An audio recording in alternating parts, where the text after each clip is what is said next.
The wooden biplane sat on the grass airfield outside Engels, its fabric-covered wings rippling slightly in the night breeze, while Marina Raskova stood beside it, explaining to the assembled women pilots that this obsolete training aircraft, the Polikarpov PO-2, would be their weapon against the Luftwaffe, and she could see the disbelief and disappointment on their faces because they had volunteered to fight the German invasion, expecting to fly modern combat aircraft like the Yak fighters or Il-2 ground attack planes, not these slow, fragile biplanes that looked like museum pieces left over from World War I. Yet Raskova, who was already a legendary aviator and one of the few women in the Soviet military establishment with sufficient authority to create an all-female combat regiment, understood something these young women did not, that in the right hands and employed with the right tactics, even an obsolete biplane could become a weapon that would terrify the Wehrmacht and earn a reputation so fearsome that German soldiers would come to dread the sound of idling aircraft engines approaching in the darkness. It was October 1941, 4 months into Operation Barbarossa, and the Soviet Union was losing the war catastrophically, with German forces advancing on Moscow and Leningrad and having captured millions of Soviet soldiers. Yet here in this training base, far from the front lines, Raskova was assembling a regiment of women pilots who would fly the slowest aircraft in the Soviet inventory on missions that male pilots considered suicidal, bombing German positions at night from such low altitude that they could see individual soldiers running for cover, missions where survival depended more on courage and cunning than on aircraft performance or firepower. The Germans mocked them initially, these Luftwaffe fighter pilots and anti-aircraft gunners who first encountered Soviet women flying obsolete biplanes in early 1942, calling them girls with toys, and joking that the Eastern Front had become so desperate for the Soviets that they were sending their grandmothers to fight in antique aircraft, comments that reflected genuine contempt for what German military culture considered an absurd deployment of resources because women belonged in supportive roles rather than combat, and because biplanes belonged in museums rather than war zones, and the idea that these two inappropriate elements had been combined into an actual combat unit seemed to confirm German assumptions about Soviet military incompetence and desperation. The standing orders from Luftwaffe Command initially specified that shooting down Po-2s did not count toward a pilot's victory tally because destroying such slow and defenseless aircraft was considered unsportsmanlike, like claiming credit for shooting an unarmed reconnaissance plane, guidance that would be hastily revised within months when German ground forces began reporting that these supposedly harmless biplanes were destroying ammunition dumps and fuel depots and artillery positions with uncanny accuracy, and were doing so while remaining nearly immune to German defensive fire because their extreme slowness made them almost impossible to intercept with modern fighters. We'll pause briefly before continuing. If stories like this are important to you, please consider supporting the video with a like and a subscription. After watching, a short comment, even a simple one, helps these stories reach further. Your support ensures they are not forgotten. Thank you. Let's continue. The tactical innovation that transformed the Po-2 from obsolete trainer into effective night bomber was breathtakingly simple and simultaneously required courage that bordered on madness, because what the Night Witches, as they would soon be called by their enemies, discovered was that they could approach German positions at extremely low altitude, sometimes less than 50 meters above the ground, flying slowly enough that the sound of their engines was barely audible until they were directly overhead, and then they would cut their engines entirely and glide silently toward the target, becoming essentially invisible and inaudible in the darkness. And at the last possible moment, they would release their bombs, typically 4 small 50-kilogram, high-explosive bombs that hung on racks under the wings, and then restart their engines and climb away while German anti-aircraft gunners were still trying to locate the source of the explosions, a tactic that was possible only because the Po-2 was so slow that it could maintain controlled flight at speeds below 100 kilometers per hour, slower than most modern aircraft could fly without stalling. And because its wooden and fabric construction made it nearly invisible to searchlights that were designed to illuminate metal aircraft, and because its small size and low altitude made it extremely difficult for radar to detect, even when German forces deployed radar-directed anti-aircraft guns later in the war. They mocked the women's capabilities as pilots. These German soldiers, who had been trained to believe that warfare was inherently masculine and that women lacked the physical strength and emotional stability required for combat. But the mockery turned to frustration and then to fear as the night witches proved night after night that they could penetrate German defences with impunity, that they could bomb with accuracy that rivaled dedicated bomber crews using sophisticated bomb sights, and that they would press their attacks regardless of defensive fire or weather conditions or mechanical problems, flying missions that male pilots refused to attempt because the risk seemed disproportionate to the potential damage that 4 small bombs could inflict. What the Germans failed to understand initially was that the night witches were not trying to achieve the same kind of devastating bombardment that heavy bombers provided, but rather were conducting psychological warfare through persistent harassment that prevented German troops from sleeping or resting, that forced them to man defensive positions throughout the night, that created a pervasive sense of vulnerability because no position was safe from attack, and because the attacks came from aircraft that seemed to appear from nowhere and disappear back into the darkness before effective defensive measures could be implemented, exhaustion and fear that degraded German combat effectiveness as surely as direct casualties would have. The technical characteristics of the PO-2 that made it seem obsolete by 1941 standards were precisely the characteristics that made it ideal for the Night Witch's mission, because the aircraft's maximum speed of 152 km per hour meant that German Bf-109 fighters, which had a minimum speed of approximately 200 km per hour, could not slow down enough to effectively engage a PO-2 without stalling, creating the absurd situation where one of the world's most advanced fighter aircraft was helpless against one of the world's most primitive bombers simply because the speed differential was so vast that the fighter could not maintain controlled flight at the bomber's cruising speed. And German fighter pilots who attempted to intercept night witches found themselves overshooting their targets and having to climb, turn around, and make another approach,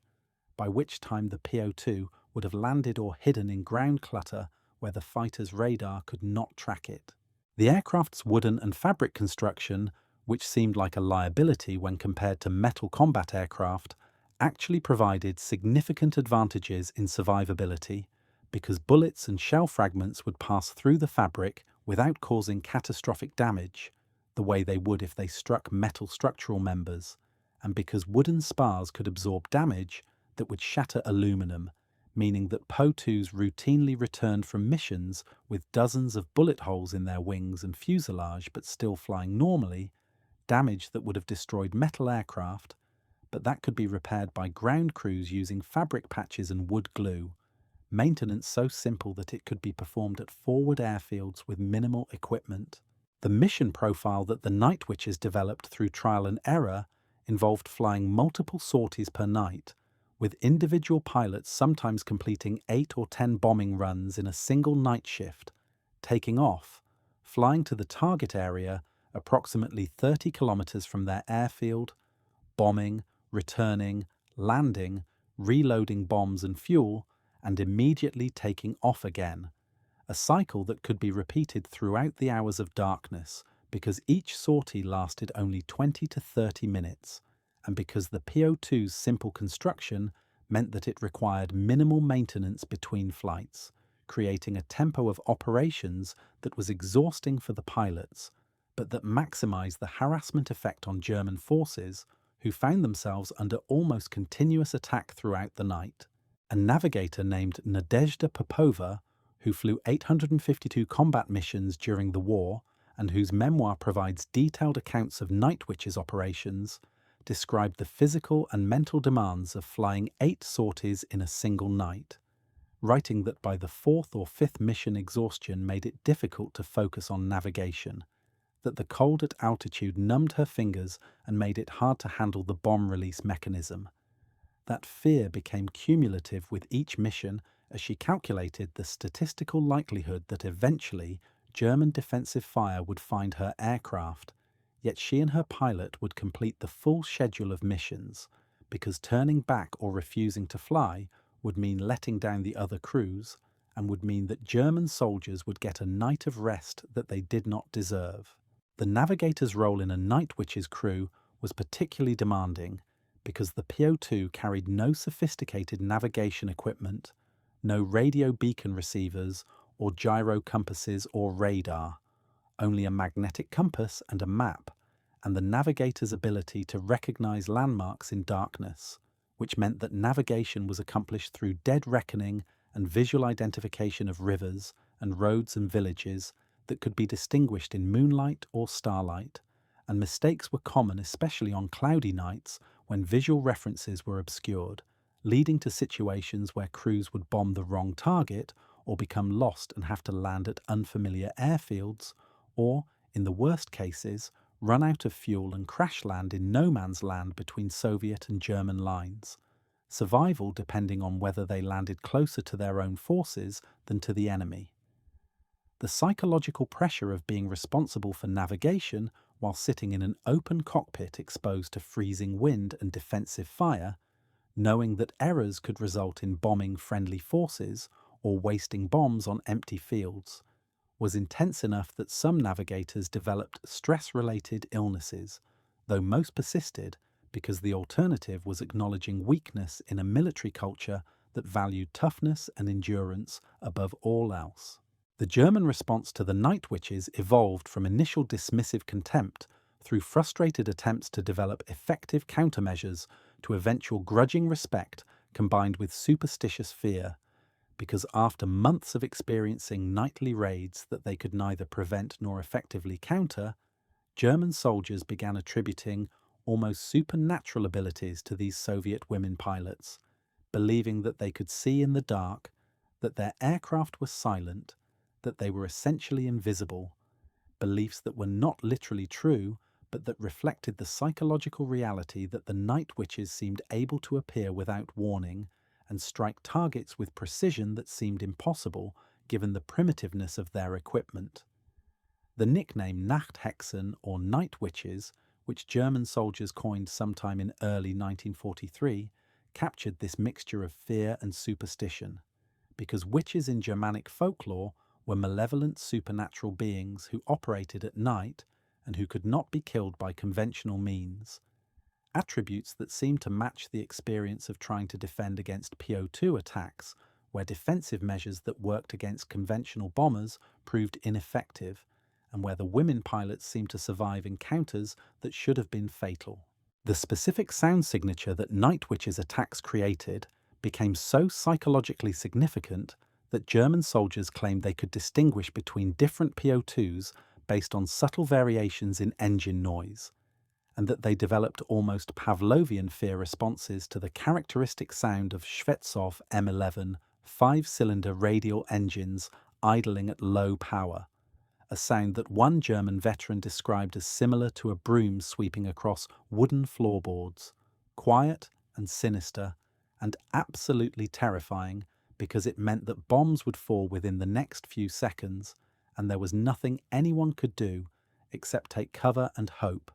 Defensive response that was tactically counterproductive because troops who spent their nights in bunkers could not perform the observation and patrol duties that were essential for maintaining defensive positions,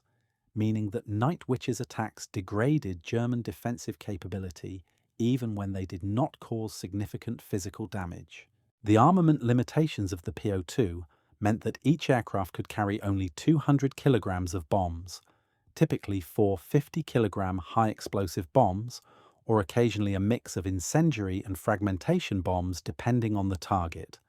a payload that was insignificant compared to the multi-ton bomb loads carried by heavy bombers. Yet the Night Witches compensated for limited individual payload through sheer volume of operations, with a regiment of 20 aircraft flying 8 sorties per night, delivering 160 individual bombing attacks, or approximately 32,000 kilograms of explosives per night, a tonnage that approached what heavy bomber squadrons could deliver in a single large raid, but that was distributed across dozens of separate attacks throughout the night, creating psychological effects that a single massive raid could not achieve, because the continuous nature of the harassment prevented German troops from ever feeling safe or relaxed. The cumulative physical damage was also significant despite the small individual bomb loads, because precision delivery from low altitude meant that night witches could destroy point targets like ammunition trucks or fuel dumps or artillery pieces that would require much larger bombs if attacked from higher altitude where accuracy was reduced. And German logistical records from 1943 and 1944 show consistent losses to harassing night raids that forced German forces to disperse supply dumps and conceal vehicles and implement defensive measures that consumed resources and manpower that could otherwise have been used for offensive operations. The casualty rate among Night Witches pilots and navigators was horrific, despite the defensive advantages provided by the PO2's flight characteristics, with approximately 30% of the regiment's personnel being killed during the war, losses that reflected the inherent danger of flying multiple missions per night at extremely low altitude over enemy territory in aircraft that had no armor protection and no defensive armament beyond the pilot's sidearm, making every flight a calculated risk where a single lucky shot from German defensive fire could prove fatal. The death of Regiment Commander Marina Raskova in January 1943, killed when her aircraft crashed in bad weather while ferrying a new plane to the front, was particularly devastating to the Night Witches' morale because Raskova had been their patron and protector against military bureaucrats who wanted to disband the female combat units, and her loss raised questions about whether the regiment would be allowed to continue operations or would be relegated to support roles, fears that proved unfounded when Stalin personally authorized the regiment to continue, and when Raskova's successor continued the aggressive tactical employment that had made the Night Witches effective. The navigation challenges that Night Witches faced were amplified by the fact that they operated primarily in darkness without the benefit of radio navigation aids that were standard equipment on most Soviet bombers, requiring navigators to use dead reckoning and visual landmark recognition to locate targets that might be 30 or 40 kilometers from their airfield. Navigation that was difficult enough in good weather and nearly impossible in clouds or rain or snow when visual references were obscured, yet the missions continued regardless of weather because the harassment value of Night Witches' attacks depended on consistency and predictability, on German soldiers knowing that every night would bring raids regardless of conditions, creating psychological pressure that would be reduced if attacks only occurred when weather was favourable.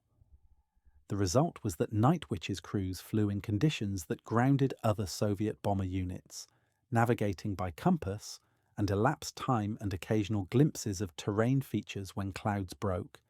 accepting high risk of getting lost or crashing in exchange for maintaining operational tempo that kept German forces under constant pressure. The mechanical reliability of the PO2, which had been designed as a primary trainer, expected to survive rough handling by student pilots, proved essential to maintaining the high sortie rates that made Night Witches effective, because the simple radial engine and straightforward control systems meant that aircraft could be maintained by ground crews with minimal technical training, and that mechanical failures were relatively rare compared to more complex combat aircraft. And when failures did occur, they were usually simple problems like spark plug fouling or control cable wear that could be repaired quickly at forward airfields without requiring specialized parts or tools. The ground crews who maintained Night Witches aircraft were themselves women, mechanics and armourers and refuelers who worked through the night to keep aircraft flying, performing repairs and reloading bombs and refueling between sorties, often working in darkness to avoid attracting German attention because the forward airfields where Night Witches operated were within range of German artillery and were sometimes targeted by German bombers, creating a situation where the women supporting flight operations faced risks comparable to the pilots themselves, though their contribution has been less recognized in histories that focus on combat aircrew rather than ground support personnel. The decorations and recognition that night witches received during and after the war reflected the Soviet Union's complicated relationship with gender roles in combat, because while 23 night witches were awarded the Hero of the Soviet Union, the highest military decoration, representing one of the highest percentages of any Soviet military unit, the regiment's achievements were often downplayed or portrayed as exceptional rather than normative, suggesting that women could be heroic in combat, but that combat remained fundamentally a masculine domain where female participation was an emergency measure rather than a permanent evolution of military culture. The post-war treatment of night witches veterans illustrated this ambivalence, with some women continuing aviation careers while others found themselves pushed back into traditional female roles despite their combat experience. Social pressure that reflected broader Soviet society's desire to return to pre-war gender norms after the emergency of total war had temporarily disrupted those norms, though the night witches themselves remained proud of their service and of what they had accomplished despite the skepticism and mockery they had faced initially. The tactical influence of night witches operations extended beyond the Soviet military to affect how other air forces thought about harassment bombing and psychological warfare, because Western military observers who studied Soviet tactics after the war recognized that the night witches had discovered something important about the relationship between material damage and psychological effect, that continuous low-level harassment could be as militarily valuable as occasional large-scale bombardment, and that obsolete aircraft employed innovatively could be more effective than modern aircraft employed conventionally. Insights that would influence development of special operations, aviation, and unconventional warfare doctrine during the Cold War. The personal story of Nadezhda Popova, who flew more combat missions than almost any other night witches pilot, and who survived the war despite being shot down multiple times, illustrated the combination of skill, courage, and luck required to survive 3 years of nightly combat operations in aircraft that provided no protection and that operated at altitudes where a single bullet in the right location could prove fatal, because Popova's combat record included incidents where her aircraft had been hit by anti-aircraft fire and had lost control surfaces or had engines damaged, forcing emergency landings in darkness behind enemy lines, and yet she had always managed to evade capture and return to Soviet lines, sometimes walking for days through German-occupied territory while pretending to be a local peasant, experiences that would have justified refusing to fly additional missions, but that Popova treated as routine hazards of her profession, returning to flight status as soon as replacement aircraft became available and continuing to fly until the war ended in Berlin in May 1945. The romance that developed between some night witches pilots and their navigators, women who spent hundreds of hours together in cockpits barely large enough for 2 people and who depended on each other for survival during missions where communication was difficult and where trust was essential, created relationships that Soviet military regulations officially prohibited, but that commanders generally tolerated because attempting to enforce regulations against fraternization would have destroyed unit cohesion, and because the women involved were sufficiently discreet that their relationships did not create obvious discipline problems. The post-war fate of these relationships varied widely, with some couples maintaining partnerships for decades, while others separated when military service ended and social pressure to conform to heterosexual norms became overwhelming, histories that remained largely hidden until the 1990s, when surviving night witches began speaking more openly about aspects of their wartime experience that Soviet-era censorship had suppressed, revealing that the regiment's all-female composition had created space for relationships and identities that peacetime Soviet society did not accommodate easily. The specific mission flown by pilot Yevdokia Bershanskaya and navigator Galina Dokutovich on the night of August 2nd, 1943, near the Cuban bridgehead, exemplified both the courage and the calculated risk-taking that characterized Night Witch's operations, because intelligence had identified a German ammunition dump located in a forested area approximately 40 kilometers behind enemy lines, a target that conventional bombers could not attack effectively because the trees concealed the dump from aerial observation, and because precision bombing from high altitude was nearly impossible given the small size of the target.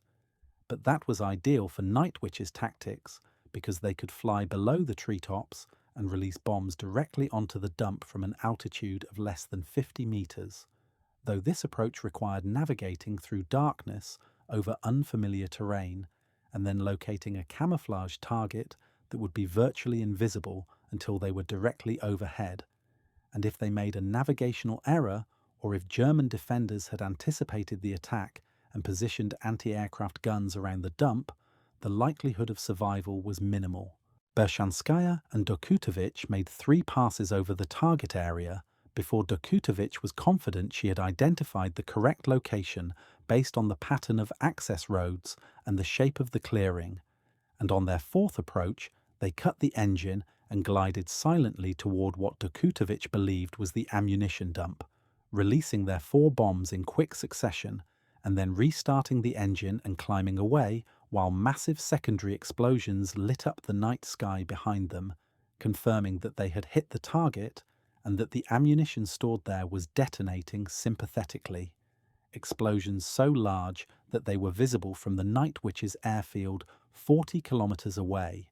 and that resulted in Bershanskaya and Dokutovich receiving commendations for destroying a target that German forces had considered secure from air attack. The winter operations that Night Witches conducted during 1942 to 1943 presented challenges that went beyond the tactical difficulties of finding and bombing targets in darkness, because flying in open cockpits at temperatures that regularly dropped to -20 or -30 degrees Celsius created severe physiological stress, with pilots and navigators developing frostbite on exposed skin and experiencing hypothermia that degraded their cognitive function and made it difficult to maintain focus during long missions, and the aircraft themselves suffered from mechanical problems related to cold, with oil becoming so viscous that engines were difficult to start,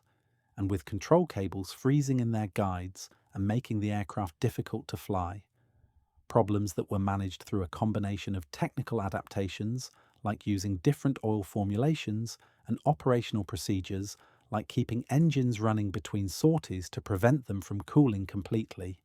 But that could not be eliminated entirely, and that contributed to several accidents where aircraft crashed due to mechanical failures caused by extreme cold. The German defensive adaptations specifically designed to counter Night Witch's attacks evolved throughout 1943 and 1944, as Wehrmacht anti-aircraft units recognized that conventional defensive tactics were ineffective against PO2s and developed new approaches that included deploying small-caliber anti-aircraft guns positioned to fire horizontally rather than vertically, because Night Witches approached at such low altitude that shooting upward was unnecessary,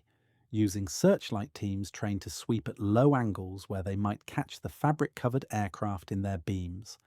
and even attempting to intercept Po-2s with other slow aircraft, including captured Soviet biplanes flown by German pilots who could match the Night Witch's speed and altitude. Though these countermeasures had limited success because the Po-2's ability to operate from unpaved forward airfields meant that Night Witches could relocate their bases frequently and approach targets from unexpected directions, and because the sheer volume of sorties meant that even when German defences successfully shot down 1 or 2 Po-2s in a night, the remaining aircraft completed their missions and the harassment effect continued unabated. The psychological profile of women who volunteered for the Night Witches and who persisted through the brutal training and the horrific casualty rates suggested certain personality characteristics that were common among successful combat pilots, regardless of gender, including high tolerance for physical discomfort, strong motivation derived from patriotism or revenge, or desire to prove themselves, ability to manage fear through psychological compartmentalization or rationalization, and capacity to form intense bonds with fellow crew members that provided emotional support during the isolation and terror of combat. Characteristics that Soviet military psychologists studied after the war in an attempt to understand what made some individuals effective in combat while others broke under similar stress, though the research was limited by ideological constraints that prevented honest discussion of psychological trauma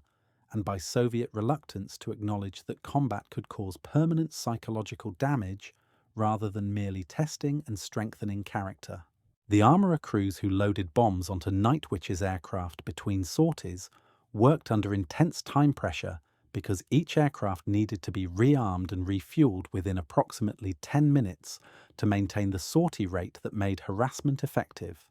and these women developed extraordinarily efficient procedures for hoisting 50-kilogram bombs onto wing racks in darkness, while aircraft engines were running and pilots were already in their cockpits preparing for the next mission. Dangerous work that occasionally resulted in accidents when bombs were dropped, or when personnel were struck by propeller blades, or when weapons exploded prematurely due to faulty fuses. Casualties that were rarely recorded in official histories that focused on combat losses rather than support personnel killed in what were classified as training or maintenance accidents. Though the women who performed this work understood that they were as much a part of the Night Witch's combat effectiveness as the pilots and navigators whose names appeared in award citations. The navigation technique that Night Witch's navigators developed for finding targets in total darkness involved a combination of dead reckoning based on compass heading and airspeed and elapsed time, visual identification of distinctive terrain features like rivers or roads or towns that could be recognized from their shape or pattern, and sometimes auditory cues like the sound of artillery fire or vehicle engines that could indicate the location of German positions, methods that required extraordinary spatial awareness and memory because navigators needed to maintain a constantly updated mental picture of their aircraft's position relative to landmarks and targets, even when those landmarks were not visible due to darkness or clouds, and mistakes were common enough that Night Witch's crews sometimes bombed friendly positions or empty fields, errors that commanders accepted as inevitable given the difficulty of the navigation task, and that were considered acceptable collateral damage as long as the overall accuracy rate remained sufficient to justify continued operations. The fuel consumption characteristics of the PO-2, which had been designed as an economical trainer rather than a long-range combat aircraft, meant that each sortie consumed approximately 1 hour's worth of fuel, even though the actual flight time was typically only 20 to 30 minutes, because taxiing and warm-up and climb to altitude all consumed fuel without covering distance toward the target, and this relatively high fuel consumption limited the range at which Night Witches could operate effectively to approximately 30 to 40 kilometers from their airfields, a tactical limitation that required frequent relocation of forward bases to maintain coverage of different sectors of the front, and that exposed ground crews to the hazards of operating close to German lines, where their airfields were vulnerable to ground attack or artillery bombardment, though the advantage of forward deployment was that it allowed rapid sortie turnaround and reduced the exposure time during which aircraft were vulnerable to interception. The sound of Po-2 engines became so psychologically significant to German soldiers that some units reportedly played recordings of aircraft engine noise over loudspeakers positioned in their defensive areas to desensitize troops to the sound and reduce the panic response that Night Witches attacks typically triggered, though this psychological conditioning proved largely ineffective because the anticipatory anxiety created by knowing that attacks were coming was as debilitating as the actual attacks themselves, and because Soviet psychological warfare specialists learned about these desensitization attempts and adjusted Night Witches tactics to include unpredictable variation in approach directions and timing to prevent German forces from developing reliable defense patterns, demonstrating that psychological warfare is most effective when it combines consistency and unpredictability in ways that prevent adaptation. The maintenance procedures required to keep Po-2s flying, despite continuous operations in harsh conditions, involved daily inspections of fabric covering for tears or holes that could affect aerodynamics, checking wooden structural members for cracks or stress damage, cleaning and lubricating control systems to prevent freezing or binding, and replacing spark plugs and other engine components that wore rapidly under the stress of multiple daily engine starts and stops. Work that was performed by ground crews who often had less than 4 hours per night between the last aircraft landing and the first aircraft taking off for the next night's operations, creating chronic fatigue among maintenance personnel that occasionally contributed to maintenance errors that caused aircraft accidents, though the overall mechanical reliability of the PO2 meant that catastrophic failures were relatively rare compared to more complex combat aircraft. The German attempt to create a dedicated night fighter squadron equipped with biplane trainers that could match the Night Witch's performance represented a tacit acknowledgement that Soviet tactics had created a problem that conventional German air defense could not solve, because by mid-1943, Luftwaffe commanders had concluded that the only effective way to intercept PO2s was to use similarly slow aircraft that could operate at the same altitudes and speeds. But this program never developed beyond experimental status because Germany lacked sufficient quantities of suitable obsolete aircraft, and because even when German pilots did manage to intercept Night Witches, the darkness and the low altitude made engagement extremely dangerous for both aircraft, leading to several incidents where German night fighters crashed while attempting to shoot down Po-2s. Losses that were difficult to justify, given that each German pilot represented a much larger training investment than Soviet crews who could be replaced relatively quickly. The propaganda value of the Night Witches to Soviet morale extended far beyond their actual military impact, because stories about women pilots bombing German forces provided powerful narratives about Soviet citizens fighting back against the invasion even when conventional military forces were struggling, and these stories were amplified through newspapers and radio broadcasts and newsreels that portrayed Night Witches as heroic defenders of the motherland, creating mythological status that sometimes bore little resemblance to the unglamorous reality of exhausted women flying obsolete aircraft in dangerous conditions, but that served important strategic purposes by maintaining civilian morale and by demonstrating that the Soviet Union was mobilizing all its human resources, including women, in ways that suggested total commitment to defeating the invasion. The post-war careers of Night Witches veterans reflected the complex social dynamics of Soviet society, attempting to return to peacetime gender roles after years of total war mobilization, with some women continuing in aviation as flight instructors or test pilots, while others found that their combat experience was viewed more as a curiosity than as a qualification for employment, and some faced explicit discrimination from male colleagues who resented the implication that women could perform traditionally masculine roles, creating difficult choices between pursuing aviation careers in hostile work environments or accepting more conventional female employment that did not utilize their skills and experience, though the prestige associated with Hero of the Soviet Union awards provided some protection against the most overt discrimination and allowed decorated veterans to maintain positions in aviation that would otherwise have been closed to women. The technical limitations of the PO2 that had seemed so disadvantageous when the Night Witches first saw their assigned aircraft proved to be advantages in the specific tactical niche that the regiment developed, because the aircraft's slow speed meant it could operate from short unpaved airstrips that were inaccessible to faster aircraft. Its simple construction meant it could be repaired with basic tools and materials available at forward bases. Its low wing loading meant it could take off and land in soft ground conditions that would bog down heavier aircraft, and its inherent stability meant it could be flown accurately by pilots with relatively limited training, characteristics that collectively made the PO2 ideal for the harassment bombing mission, even though it would have been completely unsuitable for daylight combat operations, where speed and armament and protection mattered more than simplicity and economy. The final Night Witches mission of World War II was flown on the night of May 4th, 1945, 3 days before Germany's unconditional surrender,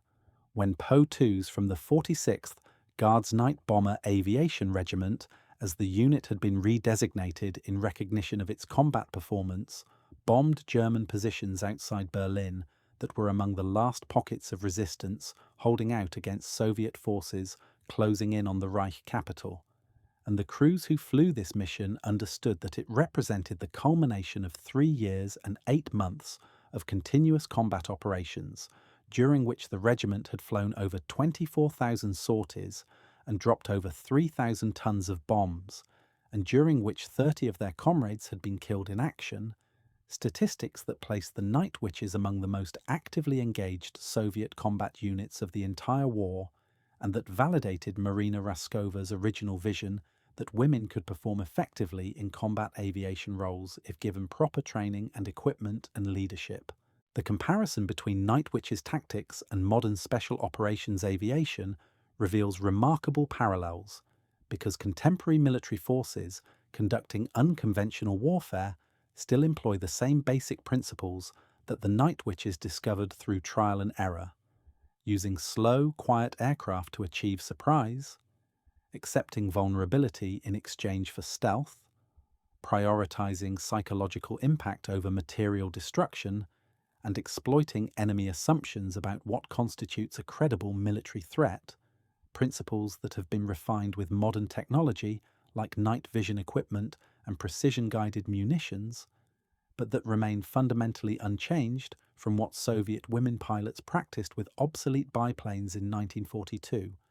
demonstrating that tactical innovation often involves recognizing unconventional solutions to military problems rather than simply applying superior technology to overcome obstacles through brute force. The German veterans who wrote memoirs describing their experiences facing Night Witches attacks often acknowledged that the psychological impact exceeded the physical damage,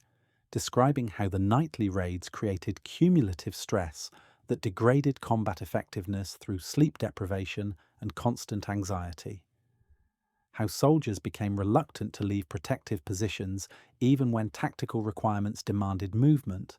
and how units that had fought effectively against conventional Soviet attacks became increasingly unreliable when subjected to weeks of continuous Night Witches harassment, admissions that vindicated the Soviet decision to employ women pilots in this role, despite the skepticism and mockery that had greeted the regiment's formation, because the alternative approaches using conventional bombers or artillery would not have created the same persistent psychological pressure that made Night Witches so effective at degrading German defensive capabilities. The feminist interpretation of Night Witches' history has generated considerable debate among historians, with some scholars arguing that the regiment demonstrated women's capability to perform in combat roles traditionally reserved for men, and that this wartime experience should have led to permanent changes in gender roles within Soviet society, while others contend that the Night Witches were exploited by a desperate military establishment that would never have deployed women in combat if male personnel had been available, and that celebrating their achievements without acknowledging the social pressure that pushed them back into conventional gender roles after the war represents a distortion of historical reality that serves ideological purposes rather than accurate understanding of Soviet gender politics. Debates that reflect broader contemporary arguments about how military service relates to gender equality and about whether combat experience translates into broader social changes or remains an exceptional condition that does not fundamentally alter peacetime gender relations. The technical assessment of Night Witches operations by Western air forces after the war concluded that while the specific tactics were uniquely suited to Eastern Front conditions and would not translate directly to other theatres, the underlying principles about using harassment and psychological warfare to degrade enemy capabilities had broader applicability, and several NATO countries experimented with similar concepts during the Cold War, including proposals to use light aircraft for harassment missions against Soviet forces in a European conflict, though these proposals were never implemented operationally because the advent of radar-guided anti-aircraft systems and all-weather interceptors made low-altitude operations in contested airspace far more dangerous than they had been during World War II, when defensive technologies were less sophisticated, demonstrating that tactical innovations often have limited lifespans because technological change makes previously viable approaches obsolete. The decorations awarded to Night Witch's personnel included 23 Heroes of the Soviet Union, the highest Soviet military honor, numbers that represented approximately 1% of the regiment's total personnel strength over the course of the war, a percentage that was significantly higher than most Soviet combat units, and that reflected both the genuine heroism of the recipients and the propaganda value that the Soviet leadership saw in highlighting women's contributions to the war effort, though the distribution of awards was uneven, with pilots receiving more recognition than navigators and ground crews receiving almost no formal recognition, despite their essential contributions to the regiment's effectiveness, patterns that reflected broader Soviet military culture that prioritized visible combat roles over support functions, and that privileged officers over enlisted personnel regardless of individual contributions. The reunion gatherings that Night Witch's veterans organized in the decades after the war created communities where these women could share experiences and memories that were difficult to communicate to people who had not participated in similar operations, because the combination of mortal danger and intense camaraderie and the knowledge that they had accomplished something historically significant created bonds that persisted long after the war ended, and these gatherings became increasingly important as veterans aged and as Soviet society became more willing to acknowledge the complexities and costs of the war rather than simply celebrating victory, allowing women who had spent their youth flying combat missions to process trauma and loss that Soviet culture had not provided space for during the immediate post-war period, when the emphasis was on reconstruction and returning to normalcy rather than on acknowledging psychological wounds. The archival documentation of Night Witch's operations remains incomplete because much of the regiment's administrative paperwork was lost during wartime relocations, and because Soviet military record-keeping prioritized operational information over personal narratives, creating challenges for historians attempting to establish objective assessment of the regiment's effectiveness, though the broad outlines are clear enough that reasonable consensus exists about major operations and overall impact. The legacy of the Night Witches represents a complex intersection of gender, warfare, and national mythology, demonstrating that women could perform effectively in combat roles traditionally reserved for men, while simultaneously revealing how wartime exceptions to gender norms do not necessarily translate into permanent social change, a tension that continues to shape discussions about women in combat and about how military service relates to broader questions of gender equality in societies that celebrate martial values while maintaining traditional gender hierarchies.